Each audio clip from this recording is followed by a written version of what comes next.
तो दोस्तों स्वागत है आप सभी का हमारे चैनल एनीमे अनवेल में। तो सोलो लेवलिंग सीजन 2 के लास्ट एपिसोड में हमने देखा था कि जिन्वो एजल को काफी आसानी से निपटाने वाला था, लेकिन एजल बोलती है कि प्लीज तुम मुझे मत मारो, इसके बदले मैं तुम्हें परमिट दे दूंगी। और इसके बाद जिन्वो एजल के घर पे जाता है परमिट लेने के लिए, और एजल के फादर काफी ज्यादा हैरान हो जाते हैं जिन्वो को देख के, क्योंकि उसको पता चल चुका था कि जिन्वो काफी ज्यादा खतरनाक है। और जिन्वो बोलता है कि मुझे परमिट तो चाहिए ही, और साथ ही एजल भी चाहिए, ताकि मैं आगे के फ्लोर्स के परमिट काफी आसानी से ले सकूं। और इसके बाद जिन्वो एजल के साथ कई सारे फ्लोर्स पे जाता है और काफी आसानी से उन सभी फ्लोर्स को क्लियर किए जा रहा था। वहां पे जितने भी मॉन्स्टर आते जा रहे थे उनको काफी आसानी से जिन्वो निपटाए जा रहा था। और इसके बाद फाइनली जिन्वो 6वें फ्लोर पे पहुंच जाता है, जहां जिन्वो का सामना वेरन डीमन किंग के साथ होता है।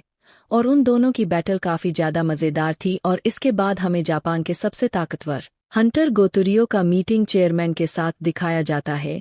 और वहां पे वो सब लोग प्लान कर रहे थे कि हम किस तरीके से जेजू आइलैंड को क्लियर कर सकते हैं। और चेयरमैन को ये समझ में नहीं आता कि गो आखिरकार उनकी मदद क्यों कर रहा है। और गो फाइनली वहां पे रिवील करता है उसको नेशनल हंटर का टाइटल चाहिए, इस कारण वो कोरिया की मदद कर रहा है।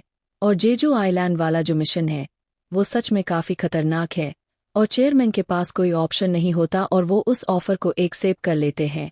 और इसके बाद हमें जिन्वो और बेरन के बीच का फाइनल मैच दिखाया जाता है, जहां पे काफी तगड़ी वाली बैटल होती है। और फाइनली जिन्वो बैटल जीत जाता है, मतलब कि वो डेमन कैसल को फुल्ली क्लियर कर देता है। और आज जिन्वो को सभी लोग नोटिस कर लेते हैं, क्योंकि उसकी पावर कुछ अलग ही महसूस हो रही थी। सभी लोगों को सिमी पूछती है वो लड़का कौन है, और हनीकावे बताती है कि वो साउथ कोरिया का 10वां एस रैंक का हंटर है। और गोतो को भी जिन्वो की प्रेजेंस महसूस हो गई थी, और वो सोचने लगते हैं कि जिन्वो ना एक असेसन टाइप का हंटर है। और वो सोच रहा था कि वो ना काफी कमाल का असेसन होगा, लेकिन तभी हानिकाबा बताती है कि बट सर वो तो एक मिस टाइप का हंटर है। गोतो को हानिकाबा की बात पे बिल्कुल भी भरोसा नहीं हो रहा था, क्योंकि वो इतना ज्यादा पावरफुल हंटर है और वो कैसे अपने आप को गलत साबित कर सकता है। और लिम्बिना कोरिया का वो जो एस रैंक का हंटर था वो भी जिन्वो को देखने के बाद बोलता है कि अच्छा वही है जिन्वो, वो तो कोरिया का 10वां एस रैंक का हंटर है और वो सच में काफी ज्यादा हैंडसम है। और क्यों बोलता है कि तुम ना मुझसे बिल्कुल भी बात मत करो, यहाँ पे इतने सारे हंटर अंतर है ना, कि मेरे को काफी गंदी स्मेल आ रही है और मुझे तो उल्टी भी हो जाएगा। और केयर के बगल में चाय बैठी होती है, और चाय ने भी अपने नाक पे रुमाल लगा रखा था, और केयर समझ जाता है कि उसका नाक भी काफी ज्यादा सेंसिटिव है। और वो सोच रहा था कि वैसे वो रुमाल का इस्तेमाल कर रही है तो शायद वो मुझसे काफी ज्यादा कमजोर होगी, और क्या मुझे उससे बात करनी चाहिए या फिर नहीं। बट क्या पता उसको ये ना लगे कि मैं उस पे ट्राई कर रहा हूँ, और अगर ऐसा होगा तो मेरी इंसल्ट हो जाएगी। और क्यों तो अभी तक लड़ाई करने में ही लगा था वही कराटे वाले बंदे के साथ, और बोलता है कि मुझे तो विश्वास ही नहीं हो रहा है कि ये लोग इस रैंक के हंटर है, और ये लोग मुझे उतने ज्यादा पावरफुल नहीं लग रहे हैं। या क्या पता ये भी हो सकता है कि मैं आपके साथ हूं, इस कारण मुझे ऐसा फील हो रहा है। लेकिन वो बोलता है कि मैं तुम्हारी बात पे बिल्कुल भी विश्वास नहीं करता, क्योंकि यहाँ पे काफी सारे पावरफुल हंटर है। और यहाँ पे गोतो भी क्या और चेयरमैन की बात कर रहा था, मतलब कि उसको पता था कि ये दोनों नेक्स्ट लेवल के हंटर है। और तभी एक हंटर हनीकावा के पास आता है और वो बोलता है कि तू ना थोड़ा अपनी जुबान बंद करके रखा कर, तुझे क्या लगता है कि साउथ कोरिया के हंटर ज्यादा पावरफुल नहीं है, और तुझे क्या लगता है कि हमें लड़ना बिल्कुल भी नहीं आता। वो बताता है कि मैंने अपने स्कूल में सेकंड लैंग्वेज जापानीज चुना था, तो मुझे जापानीज काफी अच्छे से आती है। और हानिकावा बोलते है कि वैसे आप हो कौन, मुझे नहीं पता आपके बारे में। और उस बंदे का असिस्टेंट बोलता है कि क्या आप इनको नहीं जानती, और ये नाइट गिल के लीडर है। और इस बंदे का नाम पार्क जॉनसो होता है, और पार्क ए के रैंक का हंटर था, और नाइट्स गिल में मैक्सिमे रैंक के हंटर्स थे। और लिटरली वहां पे आने कावा बोल देते हैं कि मैंने पार्क नाम तो आज तक कभी भी नहीं सुना, और मैंने नाइट गिल के बारे में भी कभी नहीं सुना। और असिस्टेंट जो वहां पे काफी ज्यादा गुस्सा होने लगते हैं कि ये मुझे यूजीन की याद दिला रहा है, और वो बोलने लगता है कि हमारे सर इस रैंक के हंटर नहीं है, तो क्या हुआ, हमारा गिल कोरिया का टॉप 5 गिल्स में से एक है, और हमारे पास सबसे ज्यादा ए रैंक के हंटर्स भी है। और हनीकावा बोलती है कि आप ए रैंक के हंटर्स है, लेकिन इस रेट में तो केवल एस रैंक के हंटर्स ही पार्टिसिपेट करने वाले हैं। और ये चीज पार्क को पता ही नहीं थी, और वो काफी ज्यादा टेंशन में आ जाता है इसके बाद और वो तो पूछता है कि आखिरकार तुम उन दोनों से क्या बात कर रही हो, और ये सुन के वो असिस्टेंट फिर काफी ज्यादा गुस्से में आ जाता है और बोलता है कि हमारे सर डिफेंस टीम में है और वो इस बात का ध्यान रखेंगे कि कोई भी मॉन्स्टर दूसरे शहर में ना चला जाए, और बोलते हैं कि ठीक है, बट किसी ए रैंक हंटर को इतना इम्पोर्टेंट काम हम नहीं दे सकते। और तभी पार्क बोलता है कि तुम्हें ज्यादा बोलने की जरूरत नहीं है, तुम बस एक ट्रांसलेटर हो तो हमें ज्यादा ना उस पे ध्यान नहीं देना चाहिए। और ये सुनकर हानिकाबा भी काफी ज्यादा गुस्से में आ जाती है और हानिकाबा भी फ्लो में बोल देती है, अगर आपको ट्राई करना है तो आप कर सकते हो, मैं जापान की ए रैंक की हंटर हूँ, वो भी टॉप क्लास ए रैंक की हंटर। और ये आप बिल्कुल भी मत कहना कि मैं एक लड़की और ट्रांसलेटर हूँ तो आप मुझसे बिल्कुल भी लड़ाई नहीं कर सकते। और पार्क बोलता है कि वैसा मैं लड़कियों से ज्यादा बात नहीं करता, और वो जाने लगता है, लेकिन फिर से उसको टोंट मार देती है और बोलती है कि क्या आपको लड़की से लड़ाई करने में डर लग रहा है, और हमें जिन्बू और चोए भी दिखाए जाते हैं जो कि ऊपर से उनकी बातों को सुन रहे थे। और वो दोनों मैच के लिए स्टार्ट हो जाते हैं, और जो भी किसी का हाथ या कलाई टच कर देगा वो विनर बन जाएगा। सिर्फ एक सिंपल सा गेम था, और हनीकावा सोच रही थी कि वो ना डायरेक्ट जाके पंच नहीं मार सकती, इससे तो वो काफी आसानी से हाथ छू लेगा हनीकावा का, और जो पांच थे वो एकदम रेडी हो जाता है। और उसका स्टाइल काफी ज्यादा डिफरेंट था, उन्होंने अपने दोनों हाथ जेब में डाल रखा थे। हनीकावा सोचती है कि आखिरकार यह कर क्या रहा है, और पूछती है क्या सच में आप रेडी तो हो ना। और पार्क बोलता कि तुम बिल्कुल भी फिक्र मत करो, मैं जेब में से हाथ तभी निकालूंगा जब मैं तुम्हारी रिस्ट को पकड़ूंगा। और हानिकावा को भी लगता है कि पार्क की स्पीड काफी ज्यादा होगी, और इसके बाद हानिकावा काफी स्पीड में पार्क की तरफ जाती है अटैक करने के लिए, लेकिन पार्क काफी आसानी से उसके सारे अटैक्स को डॉज किए जा रहा था। और हानिकावा को गुस्सा आने लगा था, लेकिन तभी अचानक से उसके हाथों को कोई टच करता है और उसको कुछ भी नहीं पता लगता है। यहाँ पे पार्क बताता है मैं बता दूं कि मैंने तुम्हें अभी तक टच नहीं किया। और तभी हमें पता लगता है कि पार्क ने अपनी किक का इस्तेमाल किया था हवा में, इस कारण इतनी तेज हवा चली कि वो हानिकावा के हाथ पे टच हो गई। पार्क बोलता है कि तुम समझ गई होगी कि मैं किस चीज की बात कर रहा हूँ। और हानिकावा बोलती है कि वैसे सच में मुझे समझ में नहीं आया, और आपका फटा हुआ पेन देख के तो मुझे बिल्कुल भी अच्छा नहीं लग रहा। और लिटरली हमें पता लगता है कि वहां पे पार्क का पेंट फट गया था, और पार्क को काफी शर्माने लगती है, और इसी का फायदा उठा के हानिकावा जाती है मारने के लिए, लेकिन उससे पहले पार्क हानिकावा का ही रिस्ट पकड़ लेते हैं। और हानिकावा को कुछ भी चीज समझ में नहीं आई, और पार्क बोलता है कि मैंने तुम्हारे बारे में एकदम सही सोचा था, तुम्हें फाइट के बारे में बिल्कुल भी एक्सपीरियंस नहीं है। हमारे यहाँ पे तुम्हारे जैसे काफी सारे लोग होते हैं जिसको निपटाना पड़ता है, और सच बताओ तो रियल लाइफ की लड़ाई मॉन्स्टर की लड़ाई से काफी ज्यादा डिफरेंट होता है। और अगर तुम किसी के अगले मूव को नहीं पता कर सकते तो तुम्हारा पता साफ होना कन्फर्म है, और तुम्हारी किस्मत है कि अभी तक मेरे पास स्वर्ण नहीं है, नहीं तो तुम्हारा खेल यहाँ पे खत्म हो चुका होता। और गोतो बोलता है कि सच में तुम्हारी लड़ाई देखने में काफी ज्यादा मजा आया, और भी काफी सारी चीजें बताता है, और वो सारी बातें ट्रांसलेट कर रही थी। और गोतो बोलता है कि अभी काफी ज्यादा मजा आएगा अगर दोनों देश के बीच में एक छोटा सा मैच हो जाए, और इस बात की परमिशन है चेयरमैन भी काफी आसानी से दे देते हैं। और बाक इसके बाद रूल बताने लगता है कि जो भी प्लेयर अपने ओपोनेंट के रिस्ट या फिर उसके बे को पकड़ के नॉक डाउन करने में सक्षम होगा वो ये डुअल जीत जाएगा। और इसी के साथ 122 प्लेयर की टीम बनाने की भी बात करता है, और वो ये भी बात करता है कि अपने अपने पसंदीदा ओपोनेंट्स को भी चुन सकते हो। और हानिकामा रूल्स गोतो को बता देती है, और गोतो थोड़ा सोचता है, बट वो इसके लिए ना एग्री कर जाता है। और कोरिया के जो 4 हंटर होने वाले थे उन चारों की इमेज देख लो, बाकी उन्हों चाय और लिम तीनों खेलने वाले थे, और जापान की टीम से जो 4 हंटर खेलने वाले थे उनकी भी इमेज देख लो। और इस मैच के अंदर गोतो ने भाग नहीं लिया था, ये देख के जिन्वो काफी ज्यादा हैरान हो जाता बट जिन्वो को समझ में आ जाता है कि आखिरकार गोतो क्या चाहता है। गोतो चाहता था, वो ये देखना चाहता था कि कोरिया के हंटर्स कितने ज्यादा पावरफुल है एस रैंक के हंटर्स। और किंजू सोच रहा था कि मैंने बाकुनो का फाइट देखा है, और उसको देख के मुझे उसके बाद में काफी कुछ पता चल गया, लेकिन मुझे इतना पता है कि वो अपनी काफी सारी स्पेशल एबिलिटीज को छिपा के रखा है। अभी तक कनाई ने तो चाय को अपना ओपोनेंट मन ही मन में चुन भी लिया था, और जो कराटे वाला हंटर वो अपने साइज को छोटा बड़ा भी कर सकता था अपनी एबिलिटी की मदद से। और वो ना सीधा किंजू से लड़ने के लिए चला जाता है, जो जापानीज टीम का ऑक्सर वाला हंटर जिसकी बॉडी होती है उससे लड़ने के लिए चला जाता है, और लिम का मुकाबला मिनोरू के साथ होता है। ये जो येलो कलर के बाल है, इसका नाम मिनोरू है। और मिनोरू काफी स्पीड में लिम की तरफ बढ़ने लगता है।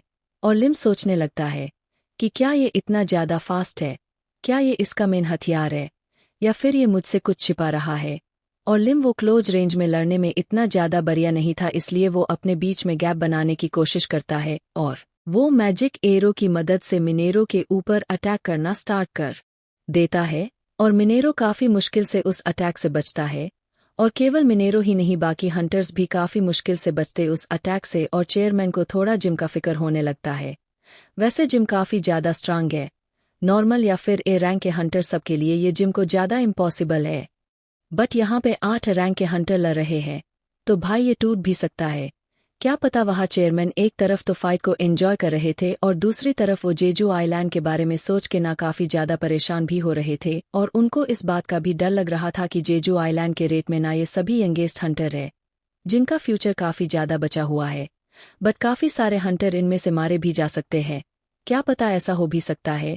और अब मैच किमामोटो के साथ होता है और वो अपने फॉर्म में आ गया था और वो मन में सोच रहा था कि उसका मैच काफी बेहतरीन हंटर्स के साथ हो रहा है और ये मैच आसान कहीं से भी नहीं होने वाला है, इतना तो कन्फर्म था। और उसके दिमाग में तो ये चल रहा था कि हाथ पाँव भी टूट जाए ना तो ज्यादा कोई फर्क नहीं पड़ना चाहिए। इससे कीमू तो नोटिस करता है कि भाग यूनो की बॉडी से ना काफी ज्यादा माना ऐसे ही वेस्ट हो रहा था और उसको लगता है कि भाग यूनो अपनी एनर्जी को वेस्ट कर रहा है। लेकिन उसके बाद उसको पता चल जाता है कि भाग ना केवल उसको ललचाने की कोशिश कर रहा है, उसको थोड़ा लालच ही दे रहा है। और तभी अचानक से कीमू तो भाग यूनो के पीछे चला जाता है। पर बाघ को जब तक इसका एहसास होता उससे पहले भी वो आगे भी आ जाता है। और बाघ के दिमाग में उस टाइम पे ये चल रहा था कि कीमा मोतों के पास था अभी ये काफी बढ़िया मौका था बाघ के ऊपर अटैक करने का, बट उसने आखिरकार अटैक क्यों नहीं किया। और इसके बाद कीमा मोतों का सीन दिखाया जाता है, जो कि वहां पे काफी ज्यादा डर गया था और वो सोच रहा था कि सच में एक हंटर बनने के लायक बिल्कुल भी नहीं हूं। और भाग भी कीमा मतों के बारे में सोचने लगता है और बोलता है कि सच में वो हंटर काफी ज्यादा चालाक है। बट मुझे ये समझ में नहीं आ रहा है कि आखिरकार वो रुक क्यों गया था फाइट के बीच में, या फिर कहीं में ही तो गलत नहीं था। मुझे लगता था कि केवल हिलर्स ही बैटल नहीं कर सकते, या फिर ये चेक करना चाहता है कि कीमा मतो बैटल कर सकता है या फिर नहीं। और भागना काफी ज्यादा एक्साइटेड हो जाता है और बोलता है कि अब मुझे इसको अपनी असली ताकत दिखानी होगा। और बाघ के आंख और उसके हाथों का कलर एकदम ही चेंज हो जाता है। और ये देख के किमा मोटो ना वहां पे थोड़ा डर जाता है और बाघ सीधा किमा मोटो के ऊपर अटैक करता है और बोलता है कि ये कितनी ज्यादा शर्मनाक बात है, क्योंकि तू S9 हंटर्स में से एक है, लेकिन तू काफी ज्यादा कायर है। और किमा मोटो काफी मुश्किल से अपने आप को बाघ के अटैक से बचा पा रहा था। और पार्क वो ऐसे हंटर की फाइट देखने के बाद ना काफी ज्यादा हैरान हो रहा था और उसको इतना पता चल चुका था कि इन सब में से वो किसी के भी आगे कुछ भी नहीं है। लेकिन जो उसका असिस्टेंट होता है बोलता है कि सर आप ऐसा अपने बारे में मत बोलिए, आप काफी ज्यादा कमाल हो, मैं आप पे भरोसा रखता हूं। और इसके बाद तभी अचानक से पीछे काफी बड़ा धमाका होता है। जो कराटे वाला बंदा था वो हार चुका था और साथ ही लिम टाइक्यू जो था वो भी हार चुका था वहां पे। और 2 कोरियर हंटर तो वहां पे हार चुके थे और जापानीज हंटर ना अब सीधा बाघ के सामने आके खड़े हो जाते हैं। और बाघ भी सोचने लगता है कि अभी इन लोगों के लिए सबसे आसान टारगेट में हूं। उसको भी पता था कि चा उससे ज्यादा पावरफुल है। और बाघ भी बोलता है कि बट तुम लोग मुझे हल्के में बिल्कुल भी मत लेना। और इसके बाद हमें कनाई और चाना का मैच दिखाया, जहां पे चाना काफी आसानी से कनाई को पीटते जा रही थी और चाना अपने हाथों को तलवार की तरह इस्तेमाल कर रही थी। और कनाई को कुछ भी समझ में नहीं आ रहा था वहां पे। और चाना की लड़ाई करने का स्टाइल ना काफी ज्यादा यूनिक था, उसको डांसर का भी टाइटल मिल रखा था। और चाना को काफी ज्यादा अजीब सा लगता था ये नाम, इसलिए वो सभी को मना कर रखी है ये कुछ बोलने के लिए। और इसके बाद कनाई चाना के ऊपर अटैक करने के लिए जाती है, लेकिन तभी अचानक से चाना कनाई के पीछे चली जाती है और उसके पीठ के ऊपर अटैक कर देती है। और इसके बाद कनाई ये मैच हार जाती है और चाना काफी आसानी से मैच जीत जाती है। और इसके बाद चाना सीधा बाघ को बचाने के लिए जा रही होती है, लेकिन तभी कुमुतो ना सीधा चाना के पीछे आ जाता है। और कुमुतो को लगता है कि वो चाना को संभाल लेगा, लेकिन चाना को भी एहसास हो जाता है और वो कुमुतो को घूम के पिट देती है, काफी गंदी तरीके से पिट देती है।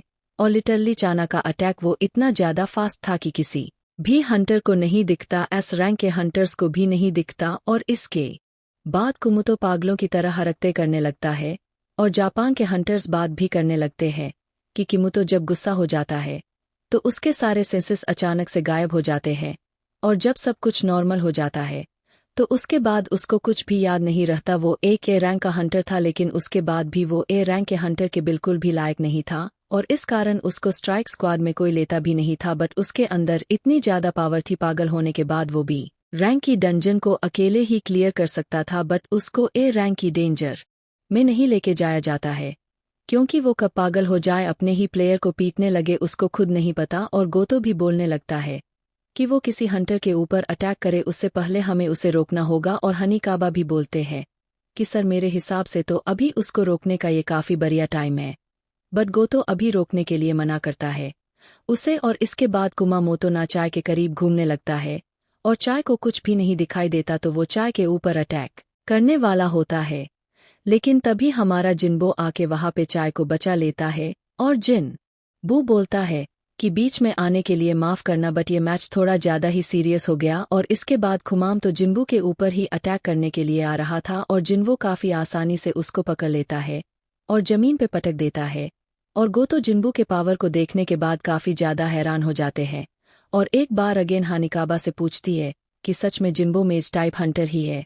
और जिन्बो चा को बोलता है कि इसका मतलब यही है ना कि साउथ कोरिया हार गया। और चाना वहां पे उसकी बात पे एग्री करती है और हमें बाघ भी दिखाया जाता है जो कि हार चुका था। और इसके बाद हानिकाबा जिन्बो के पास आती है और बोलती है कि गोतो आपके साथ बात करना चाहते हैं।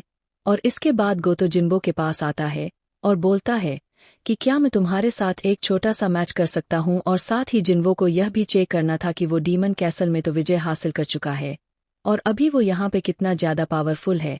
रियल हंटर्स के बीच में उसको यह जांच करना था कि गोतो भी ना अपना पूरा पावर को रिलीज करता है और उसके चारों तरफ देखता है। और हानिकावा भी बताती है कि जिन्बो बैटल करने के लिए एकदम रेडी है।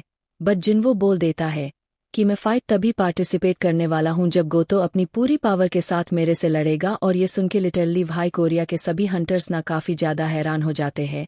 और गोतो सोचता है कि अभी सिमीजू यहाँ पे है, वो एक एस रैंक हीलर है तो अभी फिक्र करने की कोई बात नहीं है, काफी आसानी से हील कर देती जिन्बो को। ये कोरिया का 10वां एस रैंक का हंटर है और इस बंदे में भी काफी ज्यादा जान है। और शकुना वहां पे जिन्बो के लिए काफी ज्यादा फिक्र कर रही थी लेकिन तभी उसको एस रैंक डंजन की बात याद आ जाती है जहां पे उसने अकेले ही एस रैंक डंजन को क्लियर कर दिया था। और बाकी तभी बोलता है कि चाह यहाँ पे काफी सारे एस रैंक के हंटर है तो तुम्हें कोई प्रॉब्लम तो नहीं हो रही है ना। और चाह बोलती है कि मैं हमेशा इस तरीके से अपने नाक के आगे रुमाल नहीं रख सकती और जेजू आइलैंड का गेट काफी ज्यादा नजदीक है और मुझे भी अपने आप को तैयार रखना होगा। और मुझे लगता है कि आपको जिन्बो को रोकना चाहिए। तभी बात बोलता है कि अगर मैं जिन्बो से पहली बार मिला होता तो मैं यही करता क्योंकि उसका ओपोनेंट वो तो है। बट मुझे अभी जानना है कि आखिरकार जिन्बो में कितना पोटेंशियल है।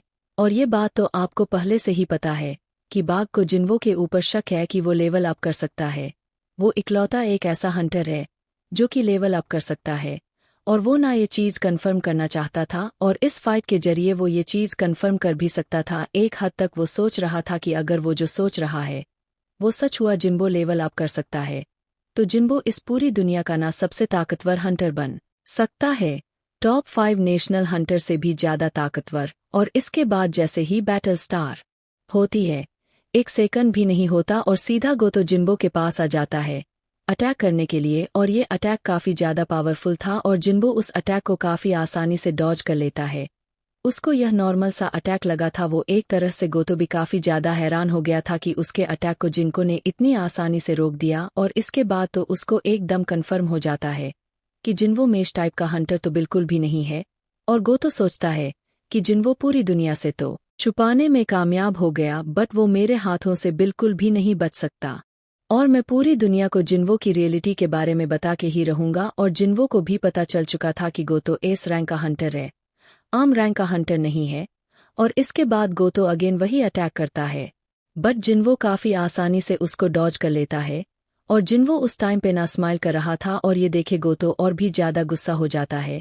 और जापान के कुछ एस रैंक के हंटर बात भी करते हैं कि मुझे लगता है कि हमें उनको रोकना चाहिए। और वो लोग बात कर रहे थे कि मुझे लगता है कि अभी गोतो इस फाइट को काफी ज्यादा सीरियस ले रखे है और लिम को गोतो का अटैक दिखाई भी नहीं दे रहा था और धान वो तो जिन्बू की काफी ज्यादा तारीफ कर रहा था कि वो अभी तक टिका हुआ है।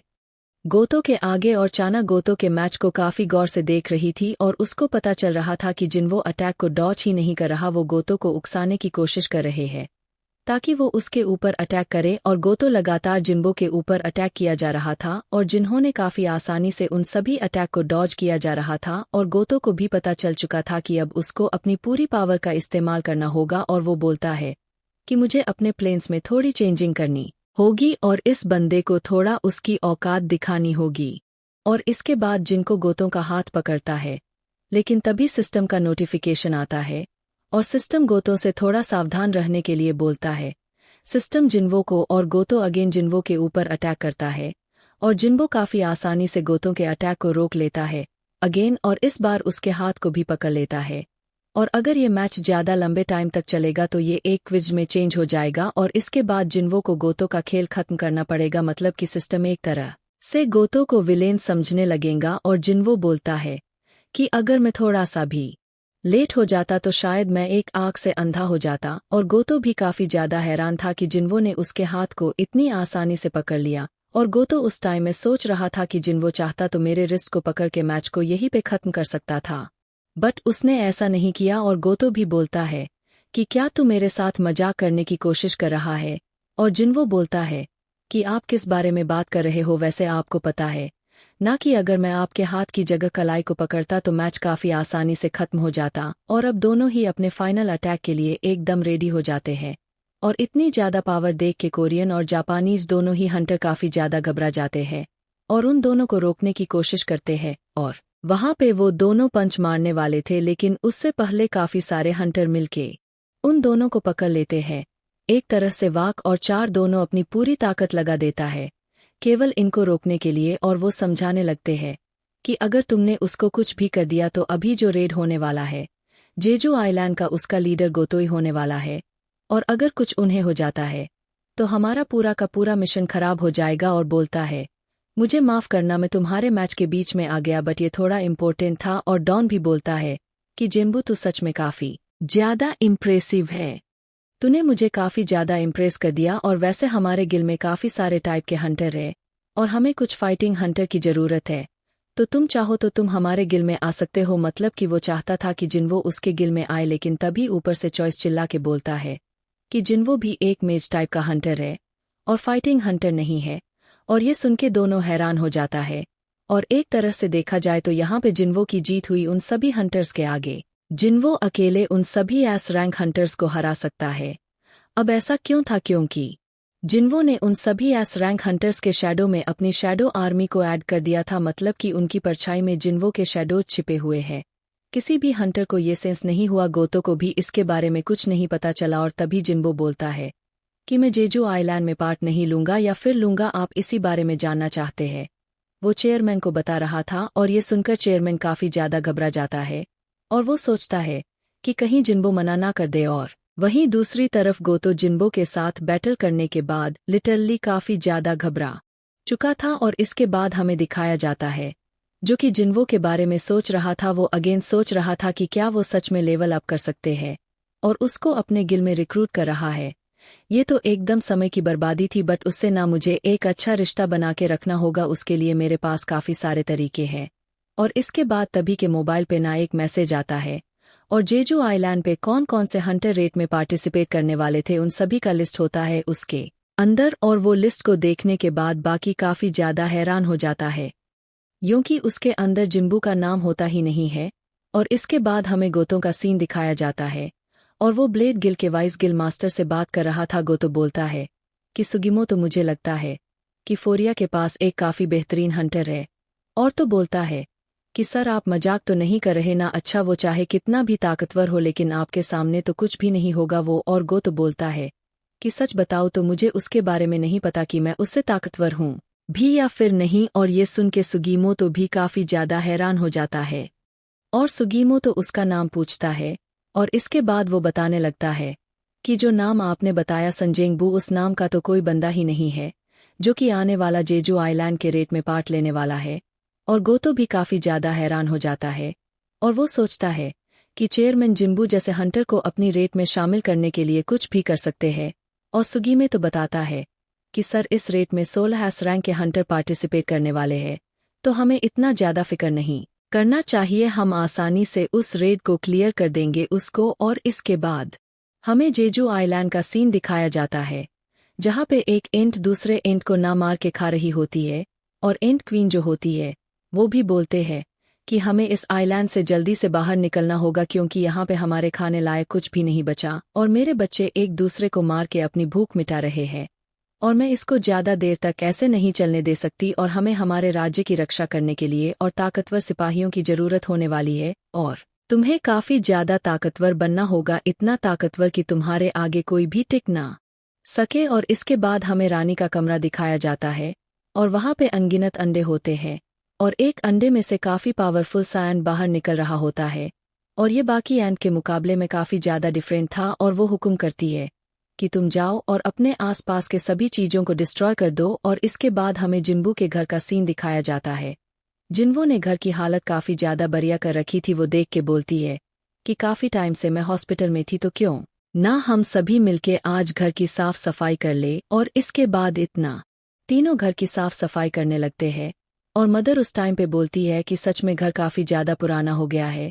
और तभी जिन्वो बोलता है कि मदर हम यहाँ पे बचपन से रह रहे हैं तो घर तो पुराना होना ही था। और तभी मदर बोलते हैं कि जिन्वो क्या तुम्हें अपने डे के बारे में कुछ पता चला। और ये सुनने के बाद जिन्वो काफी ज्यादा उदास हो जाता है और जिन्वो बताता है कि अभी मुझे उनके बारे में कुछ भी नहीं पता नहीं चला। और जब जिन्बू के फादर गायब हुए थे तो जिन्बू अपने पापा की तरह ही हंटर बन गया था और इसके बारे में ना जिन्बू की मदर को नहीं पता था। और जब जिन्बू के फादर गायब हुए थे उस टाइम के बाद से वो लोग अभी तक इसी घर में रह रहे हैं। थोड़ी पैसे की तंगी थी एक तरफ से कह सकते हैं। उसकी मदर को ये भी लगता था कि उसके फादर ना एक दिन जरूर यहाँ।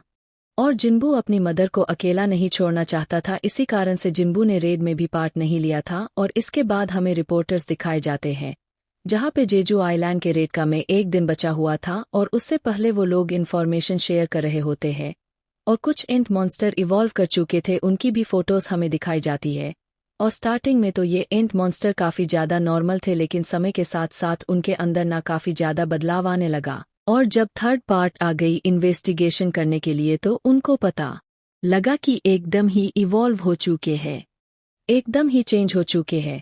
पहले तो उनके पैर थे केवल और अब तो उनके हाथ भी आ चुके थे एक तरह से और 2 साल के अंदर वो इंसानों की तरह चलने भी लगे थे। और करेंटली अभी कुछ टाइम पहले इतना पता चल गया कि उनका पूरा शरीर एकदम इंसानों की तरह हो गया है।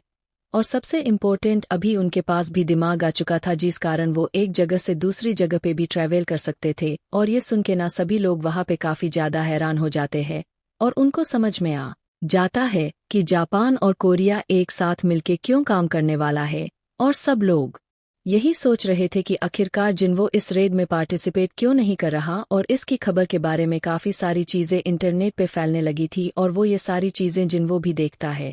जिन्वो को काफी ज्यादा फिक्र अपने बहन की थी कि उसकी बहन को कोई बीच में ना धकेल दे। अभी जिन्वो के पास योजिन का कॉल आता है और वो बोलता है कि क्या तुम अभी भी होटल में ही रहते हो। और यूजिन बोलता है कि नहीं नहीं सर, अभी तो मैंने अपने गिल के लिए ना एक काफी बढ़िया सा लोकेशन ढूंढ लिया है। और यूजिन बोलता है कि सर प्लीज आप आके उसे देख लो। और जिन्बू को ना वहाँ पे कुछ भी समझ में नहीं आता कि आकार यूजिन ने क्या बोला। और इसके बाद जिन्बू वहाँ पे जाता है तो उसने ना काफी बड़ी सी जगह खरीद ली थी, किराए पे लिया था। और यूजिन बोलता है कि सर वैसे आपको ये ऑफिस कैसा लगा। हाँ मुझे पता है कि आप मेरी काफी ज्यादा तारीफ करने वाले हो बट मैं वो डिजर्व नहीं करता, कोई बात नहीं आप तारीफ मत करिए। और तभी जिन्वो बोलता है कि हम सिर्फ 2 हैं और हमारे लिए जगह कुछ ज्यादा बड़ी नहीं हो गई। और तभी बोलता है कि सर आपको नहीं पता क्या, एक गिल को बनाने के लिए कम से कम हमें 3 लोगों की जरूरत पड़ती ही है। और जिन्वो को ना ये वाली बात पता ही नहीं थी कि एक गिल को बनाने के लिए कम से कम 3 मेंबर तो होने ही चाहिए। और जिन्वो सोच लेता है कि वो किसी कमजोर हंटर को अपने गिल में ऐड कर लेगा। और तभी बोलता है कि सर आपसे मिलने के लिए एक फॉरेनर आया था और वो एक लेटर मुझे देके गए और उन्होंने कहा था कि 17 जुलाई को वो आपसे शायद मिलेंगे। और तभी जिन्वो सोचता है कि आखिर ये कौन हो सकता है। और इसके बाद तभी जिन्वो को कुछ अजीब सा महसूस होता है और वो एक्सचेंज स्पेल का इस्तेमाल करता है और वो अपनी गली के पास पहुंच जाता है। फिर से हाँ, तभी हमें गुंडे देखता है जो कि एक लड़की के गर्दन पे चाकू रखा था, और वो गुंडा बोलने लगते हैं कि अगर तू ज्यादा बकवास करने की कोशिश करी तो मैं तुझे यहाँ पे मार दूंगा। और वो लड़की ना वहाँ पे काफी ज्यादा रोने लगती है, और वो लड़की काफी ज्यादा रिक्वेस्ट करने लगती है कि प्लीज मुझे छोड़ दो। और वो गुंडा बोलता है कि यही रिक्वेस्ट मुझे काफी ज्यादा अच्छा लगता है, और इसलिए मुझे जगह भी काफी ज्यादा पसंद है। और तभी जिम्बो बोलता है, तूने एकदम सही बोली, ये जगह तो मुझे भी काफी ज्यादा पसंद है। और तू मुझे ये बता कि आखिर तू ये सब चीज करता क्यों है। और तभी वो बंदा बोलता है कि अच्छा, तू मुझे लेक्चर देने की कोशिश कर रहा है, और वैसे सच बताओ तो ये मैं एंटरटेनमेंट के लिए करता हूँ, मुझे काफी ज्यादा मजा आता है ये करने में। और इसके बाद वो जिन्वो की तरफ चाकू लेके मारने के लिए जाता है, और इसके बाद वो बोलता है कि जब मैं किसी को देख लेता हूं ना तो मैं उसको बिल्कुल भी नहीं छोड़ता। और वो ना जिन्वो के पेट में चाकू मारने की कोशिश करता है, लेकिन वो चाकू जिन्वो के पेट में जा ही नहीं रहा था। और ये देख वो बंदा वहां पे काफी ज्यादा डर जाता है, और इसके बाद जिन्वो उसी का चाकू छीनता है और उसके पैर पे अटैक करता है। और इससे वो बंदा वहां पे काफी ज्यादा रोने लगता है, और जिन्वो बोलता है कि तू क्या बोलने की कोशिश कर रहा है, मुझे समझ में आ रहा है। और इसके बाद जिन्वो उस लड़की को वहां से घर जाने के लिए बोलता है, और जिन्वो उस बंदे को बोलता है कि अगर तू जिंदा रहना चाहता है तो कल सुबह से पहले अपने आप को पुलिस के हवाले कर दियो। और इसके बाद जिन्वो भी अपने घर पे चला जाता है, और अगले दिन जेजू आइलैंड रेड का दिन आ जाता है, और वो सभी लोग एकदम रेडी हो जाते हैं। अब हमें एरोप्लेन दिखाए जाते हैं, और गोतो भी दिखाया जाता है। वो अभी तक जिंगबो के बारे में सोच रहा था, और वो सोच रहा था कि मैं उस टाइम पे एक बीस के साथ लड़ रहा था। उसको ऐसा फील हो रहा था उस टाइम पे जेजू आइलैंड चाइंग के काफी ज्यादा करीब था, और चाइंग को ना डर था कि कहीं वो लोग उनके ऊपर ही अटैक ना कर दे। इस कारण चाइंग की भी वर्शिप वहां पे एकदम नजदीक में होती है, कोई मॉन्स्टर उनके देश के अंदर आ सके। और इसके बाद हमें नाइट गिल का लीडर पार्क दिखाया जाता है, और वो बोलता है कि हमें एकदम रेडी रहना होगा। अपने असिस्टेंट को बोलता है, और उसका असिस्टेंट बोलता है कि सर क्या हमारे अटैक उनके ऊपर काम करेंगे। और पार्क बोलता है कि अगर हम कोशिश ही नहीं करेंगे तो हम इसके बारे में पता कैसे लगा पाएंगे। और सबसे में उसके बाद हमें सिटी की रक्षा करनी है, और कोई भी एंट मॉन्स्टर यहाँ पे आता है तो हमें उसको रोकना होगा। और उसका असिस्टेंट अब काफी ज्यादा जोश में आ जाता है, और बोलता है कि सर मुझे पता था कि आप काफी ज्यादा कमाल के हो, और मुझे आप पे पूरा भरोसा है। और इसके बाद हमें डॉन वॉन्सु दिखाया जाता है, जो कि अपने वॉइस गिल मास्टर को बोलता है कि मैं आगे जाता हूं और बाकी का काम मैं तुम्हारे ऊपर छोड़ता हूं। और जो फेम गिल की वॉइस है, वाइस गिल मास्टर होती है, वो एक लड़की थी, और बोलती है कि मास्टर वैसे मुझे अब यहाँ पे करना क्या होगा, हमें तो बस यहाँ पे खड़े रहने का काम करना है।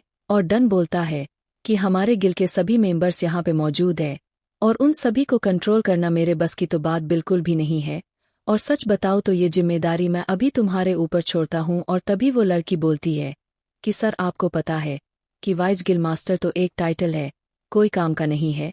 और डॉन बोलता है कि ऐसी बात बिल्कुल भी नहीं है, मुझे तुम्हारे पर पूरा भरोसा है, और मेरे बाद इस गिल को अच्छे तरीके से संभाल सकती है तो वो केवल तुम ही हो। और मैं काफी ज्यादा खुश नसीब हूँ कि मुझे तुम जैसा एक वाइस गिल मास्टर मिला। और ये सुनके तो लड़के भी काफी ज्यादा खुश हो जाते हैं, और बोलते हैं कि बट मास्टर आपको एकदम सही सलामत वापस आना होगा। और इसके बाद हमें लिमटाई क्यों दिखाया जाता है, जो कि किसी से बात कर रहा था फोन पे, और काफी ज्यादा गुस्सा भी हो रहा था। और सुन भी उस रेड में पार्टिसिपेट करना चाहता था। इस बात पे लिम काफी ज्यादा गुस्सा हो जाता है, और उन्हें उसको वापस ले जाने के लिए बोलता है अपने टीममेट्स को। बट अब जेजू आइलैंड का मिशन स्टार्ट हो गया था, इस कारण लिम अब वापस भी नहीं जा सकता था। और लिम मीन को छुपा के रखने की बात करता है, और हमें चारों तरफ केवल हंटर्स ही हंटर्स दिखाए जाते हैं।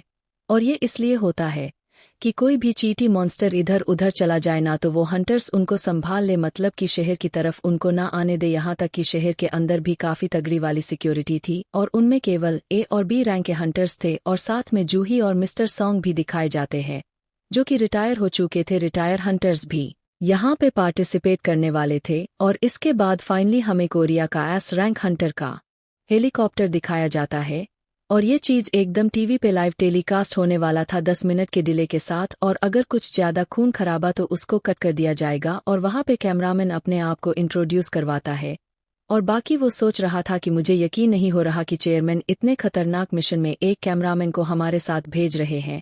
और माधवन बोलता है कि कैमरामैन आपको अपना ध्यान खुद ही रखना होगा क्योंकि आपका ध्यान कोई दूसरा बंदा नहीं रख पाएगा। कैमरामैन भी बोलता है कि आप मेरी फिक्र मत करिए, आपको देख के ऐसा लग रहा होगा कि मैं कमजोर हूँ, बट मैं भी एक ए रैंक का हंटर हूँ और इससे पहले भी मैं काफ़ी सारे खतरनाक डेजन्स को कवर कर रखा हूँ। मैं डेजन्स ब्रेक में भी जा रखा हूँ, बट मुझे नहीं पता कि मेरा एक्सपीरियंस यहाँ पे काम आएगा या फिर नहीं। और माधवन बोलता है कि मुझे लगता है चेयरमैन को काफ़ी ज़्यादा भरोसा है कि हम ये रेड जीत पाएंगे। और बाकियों ने भी बोला कि तुझे अपने आप पे कुछ ज़्यादा भरोसा नहीं हो रहा। और माधवन बोलता है कि एक कोरिया का पहला और आखिरी मिशन होने वाला है जो कि टीवी पे टेलीकास्ट होने वाला है।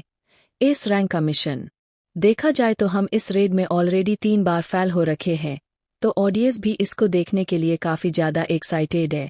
और बाघना वहाँ पे काफ़ी ज़्यादा डरा हुआ था क्योंकि अगर वो गलती से भी इस बार हार गए तो भाई कोरिया का तो पत्ता कट जाएगा। और इसके बाद हमें बाघ की बगल में मीन भी दिखाया जाता और वो भी उस रेड के लिए आ चुका था। और बाघ बोलता है कि मीन मुझे लगा नहीं था कि तुम भी इस रेड में आओगे। और मीन बोलता है कि भाई मुझे लगा था कि तू मेरे बिना टिक नहीं पाएगा वहाँ पे क्योंकि मैं ही तो तुझे बार बार हील करूंगा, तो मैंने सोचा इसलिए चलो चलते हैं रेड में। और क्या बोलते हो कि वैसे सर आप जिन्बो से मिले थे क्या यहाँ पे आने से पहले? और बात मना कर देता है और बात पूछता है कि आखिर तुमने ये क्यों पूछा, लेकिन चाना उसको इग्नोर मार देते हैं, उस क्वेश्चन को इग्नोर मार देता है। और फाइनली उनका हेलीकॉप्टर जेजू आइलैंड के पास पहुंच चुका था और हमें जापानीज हंटर भी दिखाया जाता है जो कि आइलैंड के अंदर ही थे ऑलरेडी। और हमें ना जेजू आइलैंड पे जो सिटी था वो भी देखने को मिलता है जो कि एकदम खंडर बन रखा था फिलहाल के लिए तो। और इसके बाद गोतो वहाँ पे कुछ इनकी ना बॉडी भी देखता है और इसके बाद वो सभी से कनेक्ट करने की कोशिश करता है कि सब कुछ एकदम ठीक है। और इसके बाद फाइनली वो लोग अपना माना को रिलीज करते हैं और इसके बाद जेजू आइलैंड के चारों तरफ हमें केवल माना ही माना सेज होने लगता है। इसके बाद हमें सारी चिटिया भी दिखाई जाती है जो कि जल्दी से कैब से बाहर निकलती है और उन माना की तरफ भागने लगती है। और कुछ एंटमोस टर तो उड़ के हेलीकॉप्टर के ऊपर अटैक करने वाली होते हैं, लेकिन चाइन उन सभी से लड़ने के लिए सबसे पहले आता है और इसके बाद वो फायर अटैक करता है। और 3 चिटियां थी लेकिन जॉय ने केवल एक ही चींटियों को हरा पाया और जॉय को लगा था कि ये पहले से तो ताकतवर होंगे। और इसके बाद चाइना एक काफ़ी पावरफुल फायर अटैक करता है और वहाँ पे जितनी भी चींटियां होती है वो सभी का पत्ता कट हो जाता है और बोलता है कि मुझे पता था कि ये एंट मॉन्स्टर काफ़ी ज़्यादा इन्वॉल्व कर चुके हैं और अभी तो ये अपने आप को हील भी कर सकते हैं, बट मुझे देखना है कि ये और भी कितना ज़्यादा पावरफुल है। और इसके बाद चाइन हेलीकॉप्टर से नीचे उतर जाता है और माधवन बोलते हैं कि क्या तुम्हें लगता है कि चॉय उन्हें अकेले हरा पाएगा? और चॉय बताते हैं कि उनका फायर मैजिक इतने सारे मॉन्स्टर को हराने के लिए एकदम परफेक्ट है। और इसके बाद चॉय जैसे जमीन पे लैंड करता है तो फायर अटैक ना इधर उधर अपने आप फैलने लगता है और उस अटैक में जीतने भी चींटियां आती है ना वो सभी चींटियों का पत्ता कट होते रहता है। और चॉय बताता है कि जब मैं बच्चा था तो मैं चींटियों के साथ काफ़ी ज़्यादा खेला करता था और उनको अपने लाइटर की मदद से जला दिया करता था। और इसके बाद चाइन बाकी सभी लोगों को भी नीचे आने के लिए बोलता है और मादौन बोलता है कि पिछली बार की तरह हम इस बार भाग नहीं सकते और क्या पता हम गुफा में भी कैद हो सकते हैं। और जापानीज हंटर कम से कम हमें 1 घंटे का समय देंगे और हमें कुछ भी करके उस समय के अंदर क्वीन को हराना ही होगा। और इसके बाद सभी कोरियन हंटर्स नीचे कूद जाते हैं और इसके बाद हमें वारशिप का सीन दिखाया जाता है और यहाँ से एंट मॉन्स्टर को ना जामिंग सिग्नल भेजना था और वो काम भी स्टार्ट हो जाता है। इसके बाद जेजू चारों तरफ जामिंग सिग्नल भेजने लगते हैं ताकि एंट मॉन्स्टर कंफ्यूज होने लगे। और जापानीज हंटर ने 3 टीम बना रखा था और एक टीम था कनाई और कुमातो का। हमें कुमातो भी दिखाया जाता है जो कि अभी तक काफ़ी ज़्यादा डर रहा था उन मॉन्स्टर से। और इसमें आकारी, तात्सु और किंजू होते हैं और आकारी बोलते हैं कि क्वीन मॉन्स्टर को मारने से अच्छा हम इन सभी को भी तो निपटा सकते हैं। और बोलता है कि हाँ वैसे तुमने ये बात एकदम सही बोली। और वो दोनों बकवास करने में लगे थे और हमें किंजू दिखाया जाता है जो कि एक करके सभी चींटियों को मार रहा होता है काफ़ी गंदी तरीके से। और इसके बाद हमें डेल्टा टीम दिखाई जाती है और वहाँ पे इन पे और के होने वाले थे उस टीम के अंदर और के ना अटैक को देखे जा रहा था और वो से पूछता है कि तुम्हें क्या लगता है कि उसके फायर अटैक और साथ ही मेरे आइस अटैक में कौन ज़्यादा पावरफुल होगा। हम नेक्स्ट एपिसोड में, और यार प्लीज हमारे चैनल को सब्सक्राइब कर लो, हम आगे भी अच्छी अच्छी एक्सप्लेनेशन लाने का ट्राई कर रहे हैं। और अगर आपको किसी और एनीमे को एक्सप्लेन करना चाहिए तो कमेंट जरूर करना ताकि हम उसे भी एक्सप्लेन कर सके। तो guys, see you later, thank you for watching this video.